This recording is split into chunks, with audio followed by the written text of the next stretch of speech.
Hello students, as we have discussed about inertia in the last video, in this video I will take the concept of mass.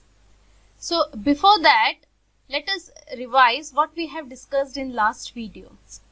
We have discussed every object has inertia. Okay, now my question is to you, do you think all the objects should have same inertia? So let us understand this thing. Okay, suppose there is a stone, okay, and a person is trying to move this stone. So the person is very easily move it. Okay, the person can very easily move the stone. Now if I change the situation, if I place a big rock and the same person is asked to push this, what do you think? Will the person would be able to move this rock?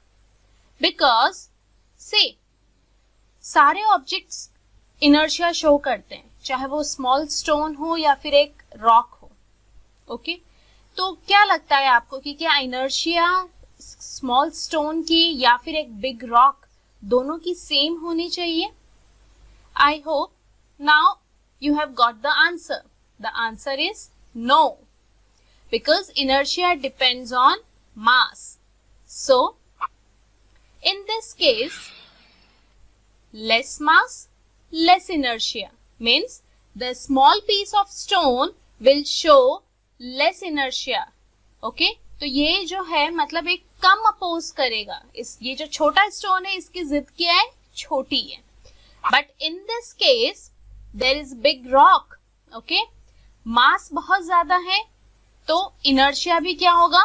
ज्यादा होगा, यानी बड़ा object बड़ी जिद.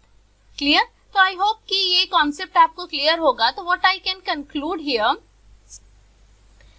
The definition of mass, mass is a measure of the inertia. ठीक है, तो जितना ज्यादा मास उतनी ही ज्यादा क्या है? इनर्शिया है, उतनी ही ज्यादा टेंडेंसी होगी उस ऑब्जेक्ट की to oppose any change. So now quickly summarize what we have studied in this video. The definition of mass. Mass, it is a measure of inertia. The SI unit of mass is kilogram. Very important. And inertia is directly proportional to mass. Okay.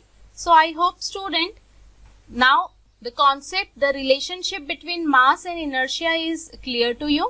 In the next video, I will take first law of motion. Thank you.